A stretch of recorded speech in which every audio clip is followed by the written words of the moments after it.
October 12th, 1977, settled over Moscow like a sheet of frozen steel, the kind of night where the city seemed to hold its breath. Streetcars groaned along half-lit roads, tired workers marched home with bowed heads, and the smell of coal dust clung to the air. Beneath the dull glow of Soviet lamps, a solitary man in a charcoal overcoat moved quickly through the Arbat district, appearing to be nothing more than another late-shift functionary fighting the autumn chill. Inside the coat, however, were microfilm samples, encoded transmissions, and 11 years of intelligence that the CIA had quietly built an entire department around. His true identity was buried under layers of forged documents and a Canadian cover story. But in Langley, he was known by one word that carried more weight than a full dossier: marble. For more than a decade, he navigated Moscow with the precision of a surgeon, recruiting informants, intercepting classified materials, and slipping in and out of government buildings with an audacity that left his handlers astonished.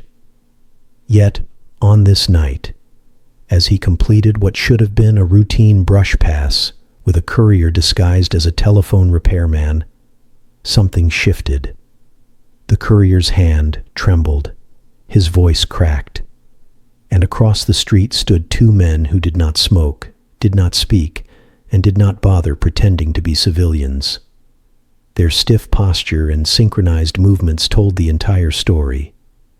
They were KGB surveillance, the kind that appeared only when a target was already marked for arrest. Marble continued walking, keeping his pace steady, but a cold thread of instinct pulled tighter in his chest.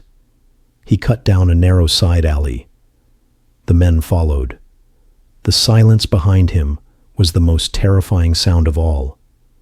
The KGB preferred quiet hunts, the kind where there was no chase because the prey was already cornered. He crossed Kutuzovsky Prospect, weaving through slow cars while horns blasted angrily. His shadow stretched long across the wet pavement as he moved faster, turning again and again through streets that suddenly felt unfamiliar. The agents adapted instantly, one tailing him directly, while the other drifted along a parallel route, anticipating every possible escape. Their confidence told him something far worse than danger. It told him they had been watching him long before tonight. The question was no longer whether he had been compromised. It was how long they had been waiting for him to make a single mistake. He passed a bakery, its windows fogged from inside, the warmth glowing like a beacon. For a moment, he considered slipping inside to lose them in the chaos of ovens and flour dust. But bakeries in Soviet Moscow were often riddled with informants.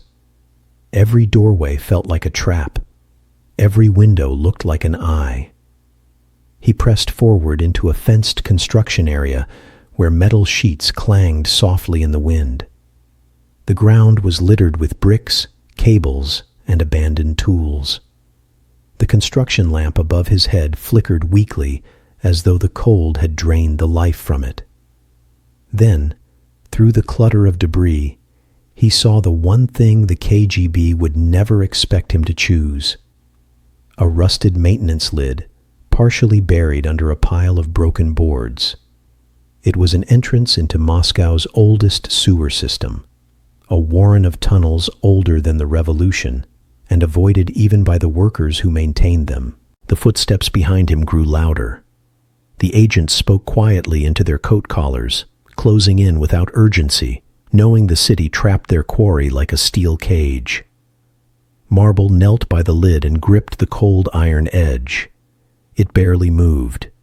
His breath came out in sharp clouds, fingers shaking with the effort, but the adrenaline flooding through him granted impossible strength. The lid shifted. He pulled again until the opening revealed a descent into pitch-black darkness that smelled of stone, water, and forgotten decades. He lowered himself inside, boots hitting the first rung of the ladder, just as a beam of light flicked across the construction yard. He felt the edge of his coat snag against the metal and tore it free. He climbed down quickly, each step echoing like distant thunder in the hollow shaft. When he reached the narrow bottom, he looked up just long enough to see silhouettes approach the lid. One agent shined a flashlight down the shaft. The beam reached only a few meters, swallowed by the darkness below, as though the tunnels rejected the light itself. The KGB did not follow. They examined the site, whispered among themselves, and shut the lid with a heavy metallic thud. Above ground, the world continued forward, unaware that one of the most elusive spies of the Cold War had vanished beneath its streets. Below, in the cold, dripping silence of a forgotten sewer network, Marble began moving through darkness that stretched endlessly in every direction. The chase had ended, but what waited in those tunnels was far more dangerous than the men hunting him.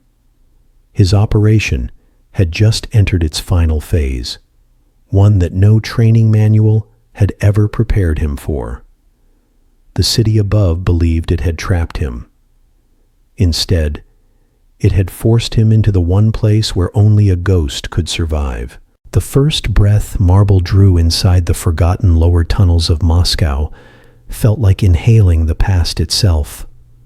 A thick, damp mixture of stagnant water, old stone and iron rust that clung to the lungs and settled deep in the throat. The ladder behind him groaned as if warning him to climb back, but there was no turning back now. Above ground, the KGB had sealed off the site with search teams ready to comb every exit he might attempt. Down here, he had entered a world that even Soviet workers avoided. A maze built in the late 1800s and later abandoned when modern pipelines rerouted the sewage system. The faint drip of water against stone echoed endlessly, reverberating through narrow passages like whispered voices, guiding him in directions that made no sense. He wiped a layer of grime from his hands and squinted into the darkness. His eyes adjusted slowly, revealing long corridors that stretched far beyond the reach of sight, curving inward like endless ribs of a buried creature. Tiny droplets clung to the low ceiling and fell in slow rhythmic beats, forming a natural clock that marked each passing moment more clearly than his battered wristwatch ever could. Marble pressed forward, boots sinking into shallow water that reached his ankles, each step sending ripples across the silent tunnel. The cold cut through his clothes at once, and the smell was overwhelming, a mixture of rotting vegetation, wet metal, and the lingering remnants of decades-old waste. Yet even these conditions felt preferable to the certainty of execution awaiting him above. Down here, at least, the city was blind. The Soviets had forgotten these lower levels, leaving them off official maps, creating a perfect refuge for a man who needed to disappear completely. He stopped to listen. Far above, muffled sounds drifted faintly into the tunnel, perhaps machinery, perhaps distant traffic, or perhaps the clank of a patrol vehicle. Every vibration carried a message, reminding him that he remained tethered to a hostile world overhead, even as he descended deeper into one that wanted nothing to do with the living. He moved through the first chamber, brushing his hand along the wall for support. The stone was uneven and cold, covered in moss that melted into slime beneath his touch. Rats skittered along the far edge, their eyes glinting whenever a faint reflection of water caught the darkness. Marble had spent years studying the layout of Moscow, but none of that knowledge applied here.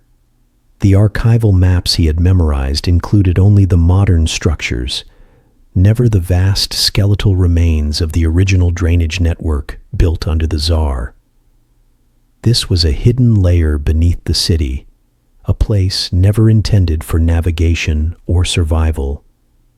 The tunnels branched unpredictably, with arches collapsing into narrower channels and some sections swallowed entirely by rising water.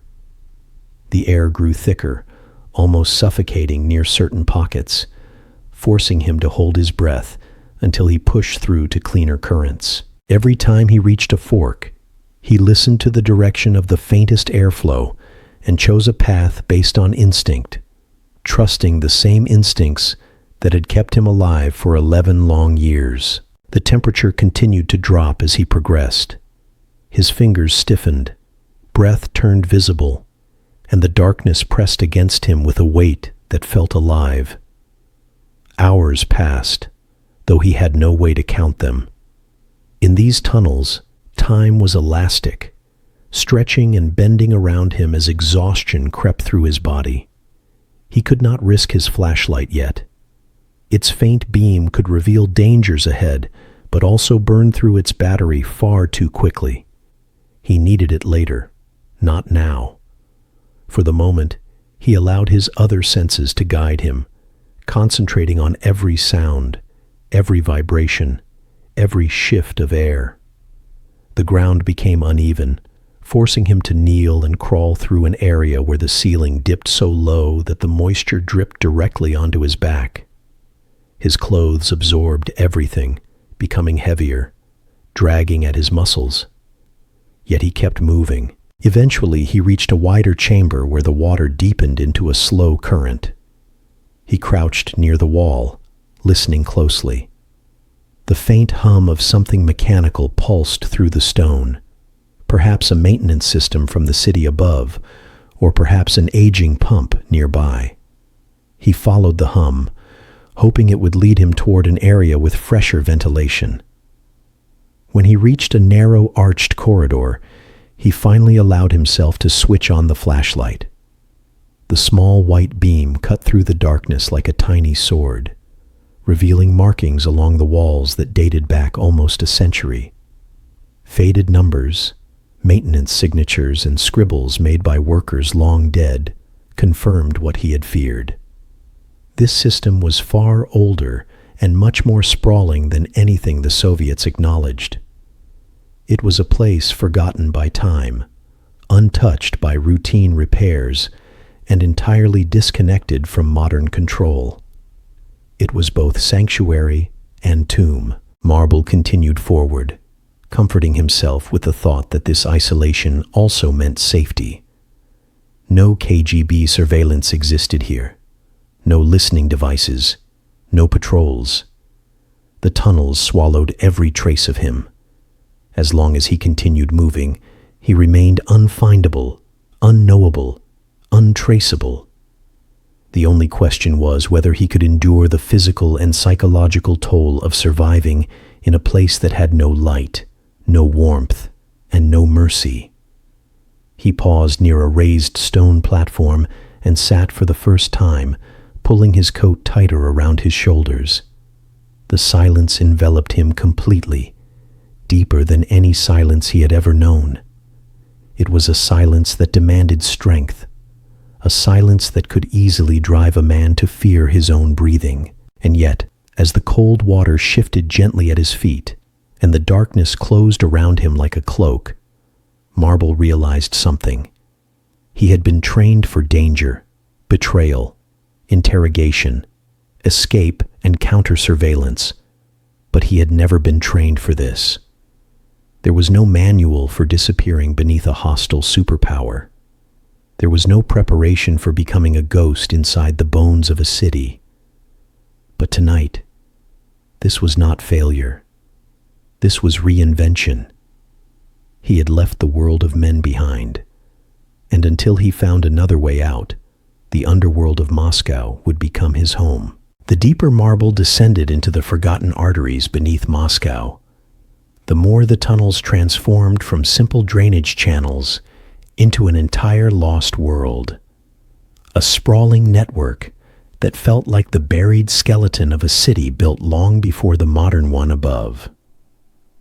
The narrow corridors gradually opened into massive stone chambers supported by thick pillars that rose from the water like the remains of an ancient fortress. Water echoed softly across the space, creating ripples that shimmered faintly whenever his flashlight broke through the darkness. Every surface dripped with condensation, and every breath he drew tasted of minerals and old iron. He walked slowly, overwhelmed by the scale of what surrounded him. It felt impossible that such a place existed unnoticed by the millions who lived right above his head. These tunnels had been constructed, expanded, abandoned, and forgotten through different eras, each generation leaving behind layers of stone, metal, and secrecy. Here, beneath the Soviet regime, unacknowledged history stretched in every direction. With each step, Marble felt the city above slipping farther away. The muffled vibrations of passing trams and distant factories became weaker until they faded into silence. It was as though he had crossed an invisible border and entered a realm that no longer belonged to Moscow at all. The air thickened and grew colder, forcing him to wrap his coat tighter around his body. He waded through pools of stagnant water that reached his calves, the surface swirling with bits of debris that might have been there for decades. The flashlight beam wandered across old maintenance markings carved into the stone walls, some nearly erased by time, others still sharp enough to suggest that workers had once walked these paths regularly. But there were no footprints now. No fresh disturbances in the dust clinging to the dry ledges. The entire underground city was his alone. He set down his small emergency kit on a raised stone platform and knelt to inspect his surroundings. The flickering light revealed what looked like the remains of an old junction point where several tunnels intersected. Rusted valves, collapsed support beams, and fragments of wooden scaffolding hinted at a major reconstruction project that had been abandoned before the Bolshevik Revolution. This meant that even the Soviets, with all their obsession for control and documentation, had inherited an infrastructure they never fully understood. Perhaps this was why the KGB had not followed him into the lower levels. They feared what they could not map, explain, or control. For Marble, that fear worked in his favor. He was inside a place where their authority broke apart like wet paper. He pressed deeper, navigating each corridor by instinct and by listening to the subtle changes in the flow of water. Some areas felt warmer and carried a faint breeze, suggesting possible ventilation shafts or old service routes leading to active sections of the modern system. Others grew colder and filled with stale air, spaces that had sealed themselves off naturally over the years. He avoided the stagnant zones, knowing that air pockets could turn lethal. The rats he encountered moved with quick bursts, always retreating to the safer dry ledges, perhaps understanding these tunnels better than any human ever could. He followed their paths more than once, trusting their natural knowledge of which routes were safe and which were dead ends. As the hours stretched on, exhaustion pressed heavily on him, but he forced himself to keep moving. The psychological weight of the underground world was immense. In complete darkness, every sound became magnified. A dripping pipe sounded like footsteps. A rat scurrying sounded like a pursuer. His own breathing became loud enough to unsettle him. To survive, he had to control his mind as much as his body. He focused on maintaining a steady pace, choosing one direction, sticking to it, and resisting the urge to stop and rest for too long. Rest meant letting the darkness speak.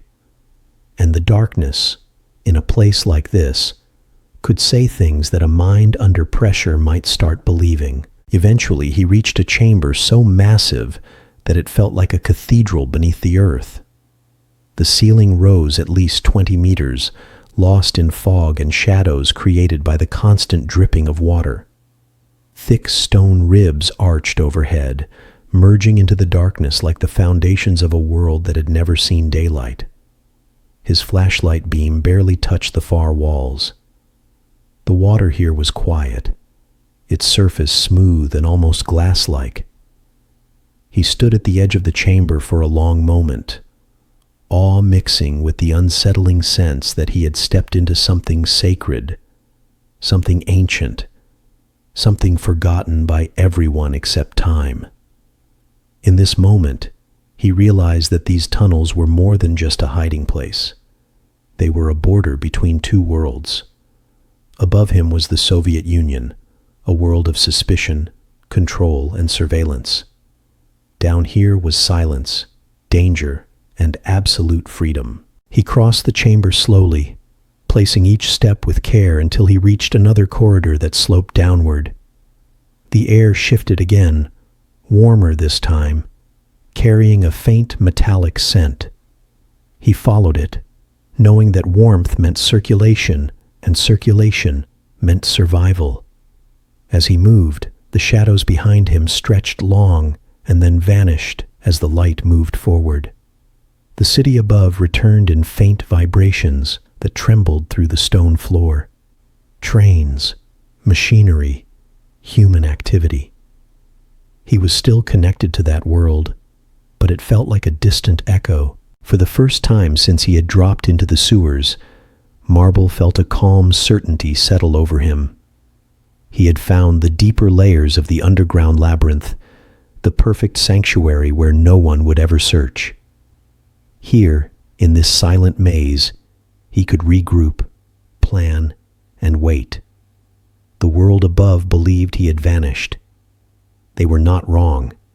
He had stepped into another city entirely, one built beneath Moscow and hidden from history itself. Night slowly bled into the Moscow underbelly as Marble pushed deeper into the winding maze of pipes where the temperature dropped and the air thickened with the smell of iron and stagnant water.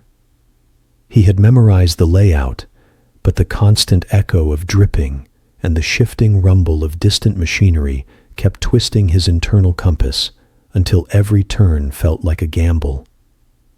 At 3:17, according to the cracked face of his watch, he reached Junction 19, where the walls tightened and the ceiling dipped low enough that he had to crouch. He knew this place was critical because the agency believed the hidden K-Directorate courier route passed directly above the tunnel, and if Marble timed his approach correctly, he could intercept the operative without ever breaking cover. He paused and listened with complete stillness, relying on instincts sharpened by years running covert missions in hostile cities. The faint vibration of footsteps filtered down through a rusted grate ahead, so soft that anyone else might have mistaken it for airflow. But Marble knew the rhythm of a trained walker. His heart steadied instead of racing, because he had waited for this exact moment since the mission began. He reached into his soaked jacket and removed the small acoustic sensor, pressed it to the metal grate, and monitored the waveform noise pattern. The readings confirmed a single target moving with deliberate pacing, and Marble realized this courier was likely carrying sensitive material. He climbed the maintenance ladder silently and stopped just short of the surface opening, letting his eyes adjust to the thin seam of gold from the lamplight above. When the courier passed directly over the grate, Marble pushed upward with a quick surge of controlled force and caught the man completely off balance. The courier toppled, hitting the floor, and Marble grabbed him by the collar, pulling him halfway into the darkness below so quickly that the man had only enough breath to gasp. Marble whispered in fluent Russian, urging him not to scream, because any noise would alert the patrol posted at the end of the corridor. The courier froze, paralyzed by shock, and Marble took the small encrypted folder from his coat while maintaining a firm grip. He let the man go and allowed him to scramble away in terror rather than neutralizing him. That was Marble's signature move. Complete the mission without unnecessary damage. With the folder secured, he dropped back down into the tunnel as quietly as he had emerged. The mission was progressing faster than expected, but the weight of the encrypted intel in his pocket reminded him that Moscow would not let him slip away easily. Ahead, the tunnel forked into two unlit corridors that both promised danger. Marble exhaled once, tightened his grip on the folder, and continued forward with the steady confidence of a man who had accepted the shadows as his home. Marble moved quickly through the narrowing artery of the sewer where the walls closed in, and the moisture on the bricks shimmered under his flashlight like veins pulsing with their own secret life. The folder he had taken from the courier was strapped inside his jacket, pressed against his chest like a second heartbeat, and every step reminded him that it held something Moscow would hunt him for relentlessly. At 4:02, he reached the lower filtration chamber, a massive circular vault far older than the modern sewer grid. Its stone arches were remnants of Tsarist engineering, and the entire space smelled of history mixed with decay. The chamber was quiet, except for the low hum of water being rerouted through metal turbines on the far end. Marble had used this vault before, and he knew it offered a temporary vantage point where he could check the stolen material without immediate risk. He swept the perimeter first, listening for any disturbance, and when he was sure he was alone, he knelt between two cracked pillars and opened the folder. Inside, he found a small copper-coated tube and a folded sheet containing a handwritten cipher table that used a numbering system he had not seen in years. It was the signature of an old K-Directorate scientist known in intelligence circles as Volkov, a man who specialized in biological agents disguised as industrial compounds. Marble understood instantly that whatever the courier had been transporting was not political, but scientific and potentially catastrophic if deployed. Before he could examine the tube further, a faint metallic ring echoed through the chamber, the unmistakable sound of a dropped cartridge casing striking stone.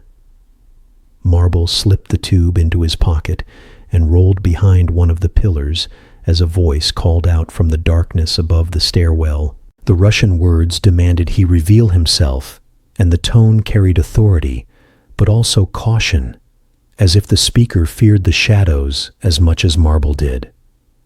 He remained silent, regulating his breathing, and waited for the speaker to step into view. A single beam of a flashlight swept across the old brick walls, catching motes of dust suspended in the cold air, and Marble recognized the discipline of the movement. It was not a patrol, but a trained operative. The beam grew closer, searching each arch with slow intention, and Marble knew he could not engage because noise would echo through the tunnels and summon reinforcements.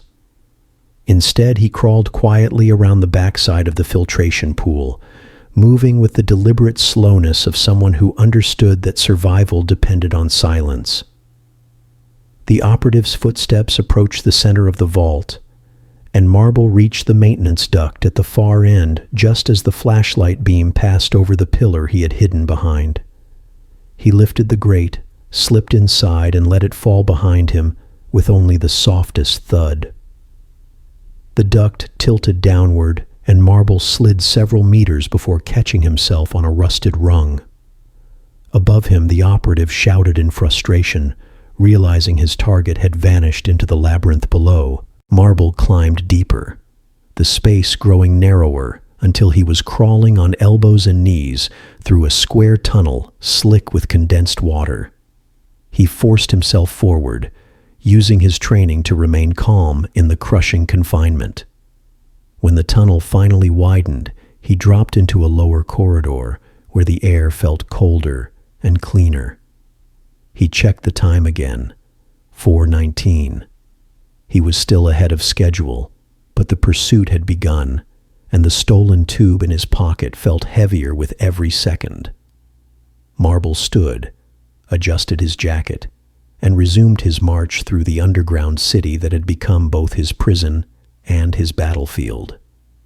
Somewhere above, Moscow stirred awake, unaware that its stability now hinged on a single man navigating the sewers with the precision of a ghost. Marble reached the deeper tunnels just as the city above crossed into 4:30, a time when Moscow's streets were nearly empty, yet its underground arteries felt alive with the pulse of flowing water and distant machinery. The descent had taken him through ducts barely large enough for a man to fit, and the rotten metal taste of the air clung to the back of his throat as he steadied himself at the bottom of a slanted concrete ramp. Here the architecture changed. The walls were older, built long before Soviet planners reshaped the city's infrastructure. These were imperial service corridors carved when the Romanovs still ruled from their palaces, and the brickwork carried the imprint of hands gone for more than a century. Marble stepped forward slowly, aware that ancient parts of Moscow's underground were unpredictable and prone to sudden drops. His flashlight caught a trail of disturbed dust where someone had recently passed, proof that the operative from the filtration chamber had not been alone. Marble followed the corridor until it opened into a narrow gallery lined with abandoned electrical panels whose dials had rusted into unreadable positions. He paused to listen for any sign of pursuit, but heard only the distant rush of sewage water slamming into metal diverters. The coated copper tube in his pocket pressed hard against his ribs, a reminder that whatever Volkov had encoded inside it was powerful enough to justify the hunt. A sudden vibration trembled through the floor, faint but rhythmic, approaching with the steady mechanical beat of heavy boots.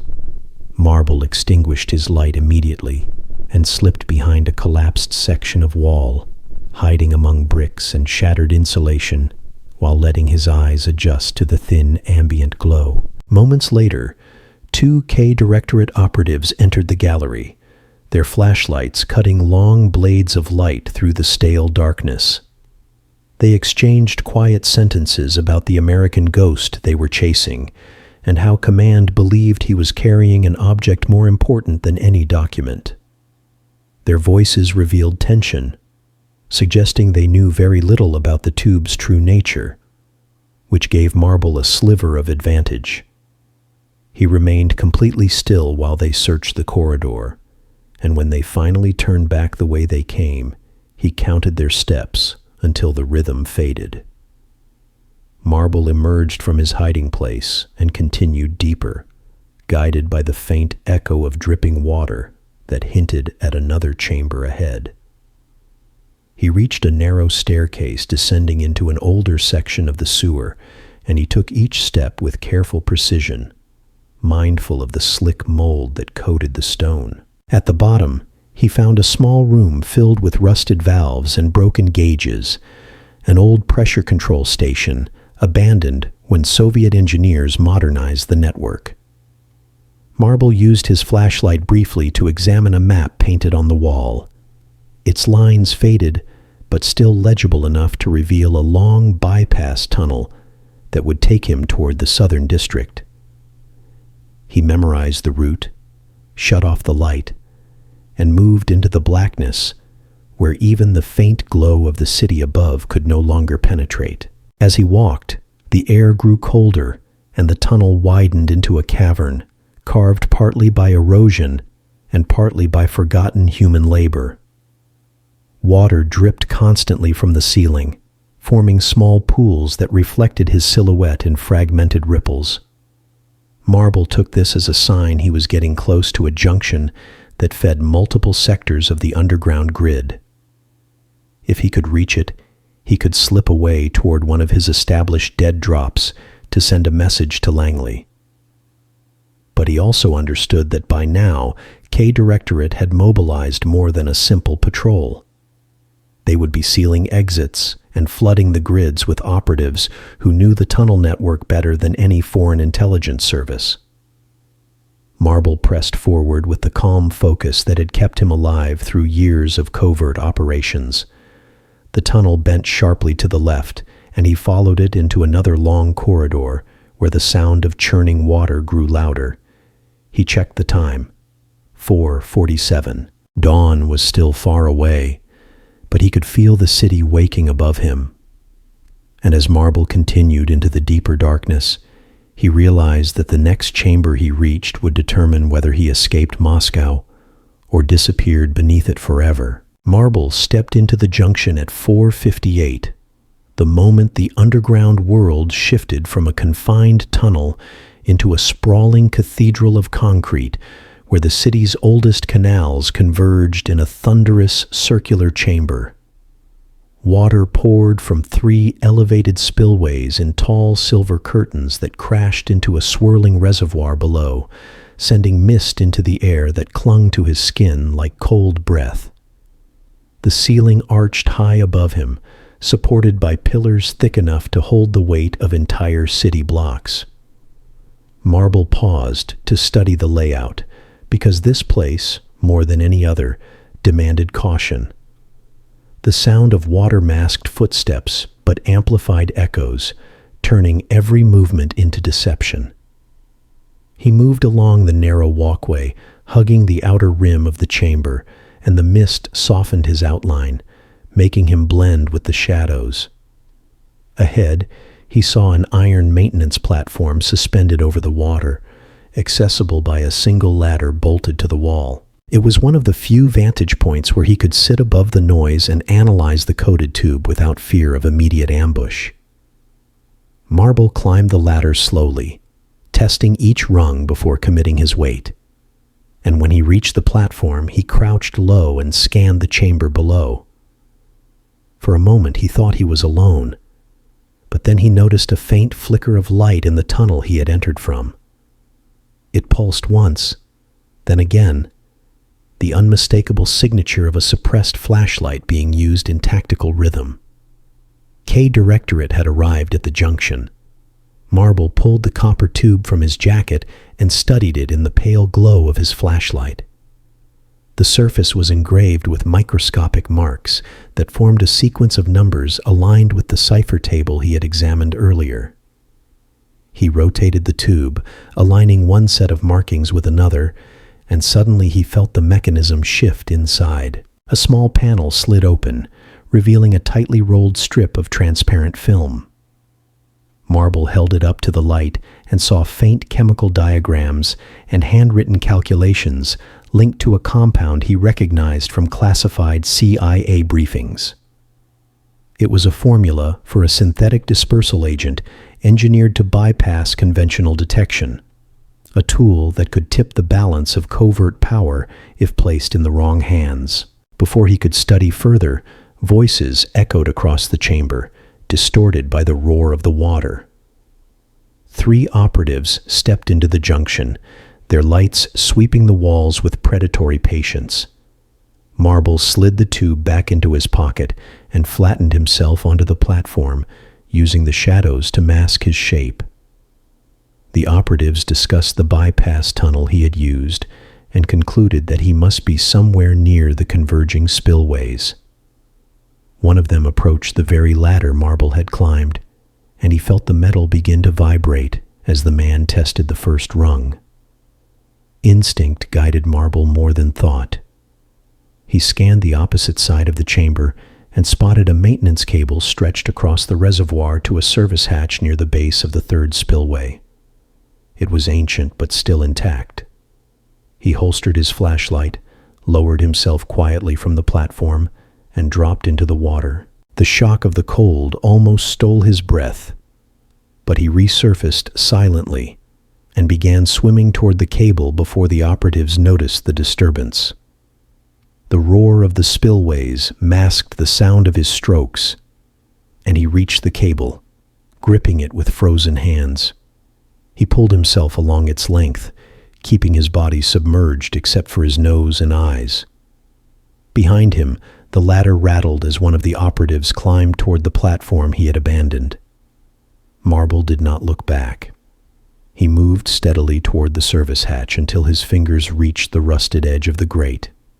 He forced himself through the narrow opening and disappeared into the drain pipe, just as a flashlight beam hit the water where he had been moments before. The operatives shouted, realizing they had missed him again. Marble crawled deeper into the pipe and let the darkness swallow him. The tube in his pocket pressed against his ribs and reminded him of the truth. The chase had only begun, and the further he went, the more certain he became that escaping Moscow meant confronting whatever Volkov had created. Marble pushed deeper into the drain pipe, his hands scraping against cold metal as the tight passage forced him to crawl inch by inch through water that rose to his elbows and numbed his skin. The pipe rattled with each movement, echoing like a hollow drum through the chamber he had escaped, and he paused every few seconds to listen for signs of pursuit. Faint echoes of Russian voices still drifted behind him, distorted by the pipe's curvature and swallowed by the rushing water. But he could not tell if they were closing in or searching blindly. He pressed forward until the pipe widened enough for him to crouch, and he allowed himself one breath of relief before continuing. The air here carried the scent of rust mixed with something older and more organic, as if parts of the tunnel had not been touched by human hands for decades. Marble checked his watch and saw that it was nearing 5:12, a time when the sky above Moscow would still be dark, but the first signs of morning preparation would ripple through the streets. Down here, the concept of time barely existed. The tunnels operated on their own logic, shaped by pressure systems and forgotten engineering blueprints. Marble reached a fork where the pipe split into two dark throats that curved in opposite directions. He closed his eyes for a moment and replayed the map he had memorized earlier, tracing the route of the old drainage bypass that led toward the southern districts. The left pipe matched the angle he remembered, so he entered it, dragging himself through the narrowing passage until it sloped sharply downward.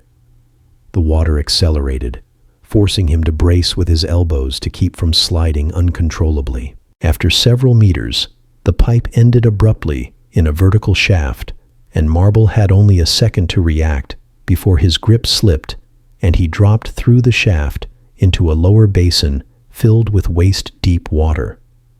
He surfaced quickly, pushing wet hair from his eyes, and scanned the circular room where he had landed. It was an overflow chamber, domed and reinforced with rusted steel supports, designed to reroute excess water during storms. The acoustics were strange, amplifying even the smallest drop of water into a cavernous echo that made every direction sound identical. Marble waded toward a walkway that circled the chamber and pulled himself up onto the concrete ledge, breathing deeply while his clothes clung to him like a second skin. He removed the copper tube, wiped it dry with his sleeve, and examined the thin film inside once more. The chemical diagrams were clearer now, and he recognized a structure that hinted at aerosolization capabilities far beyond anything the Soviets had admitted developing. Volkov had created a dispersal mechanism so compact and so efficient that it could be hidden in something as small as a perfume bottle or a ventilation nozzle, making it nearly undetectable. Marble understood what that meant. The tube was not merely a formula. It was a blueprint for a covert weapon that could destabilize a region without leaving evidence. He rolled the film back into its compartment and sealed the tube before placing it carefully inside his jacket once again. The chamber vibrated suddenly with a faint rhythmic tremor, and Marble instinctively backed against the wall. A moment later, a maintenance door on the far side creaked open, and a shaft of light spilled into the room. A silhouette stepped through, cautious and armed, scanning the chamber with disciplined movements. Marble recognized the posture immediately. It was one of the elite K Directorate trackers, the kind they sent only when absolute capture was required. Marble stayed low, knowing that sound traveled unpredictably here. He moved along the curved walkway, keeping to the shadows, and approached a rusted hatch partially concealed behind an old valve wheel. He pulled it open just enough to slip inside, and he descended a short ladder into another tunnel where the air grew cooler and the water level dropped. Above him, the tracker's footsteps echoed as the operative entered the overflow chamber, but Marble was already moving deeper into the safety of the lower conduit. Here the darkness felt thicker, almost total, and he advanced slowly until the echoes faded completely. At 5:23, he realized he had entered one of the oldest layers of Moscow's underground network, a place not marked on any modern map. The walls here were stone rather than metal, carved long before any intelligence service ever existed. As Marble pressed deeper into this forgotten world, he felt a shift inside himself, a grim awareness that he was no longer simply escaping pursuit, but descending into the heart of a secret buried beneath the city for generations. The tunnel ahead continued into a black void, and Marble stepped into it, carrying the coded tube and the weight of the truth it contained. If you want to know what happens to Marble after he disappears into the forgotten tunnels beneath Moscow, make sure you stay with this channel, because the deeper his story goes, the darker the truth becomes. Every archive we open, every classified account we uncover, brings us one step closer to understanding the weapon Volkov created, and the fate of the operative who risked everything to stop it. Subscribe, turn on notifications, and stay ready for the next chapter, because Marble's mission is far from over, and the secrets buried under Moscow are only beginning to surface.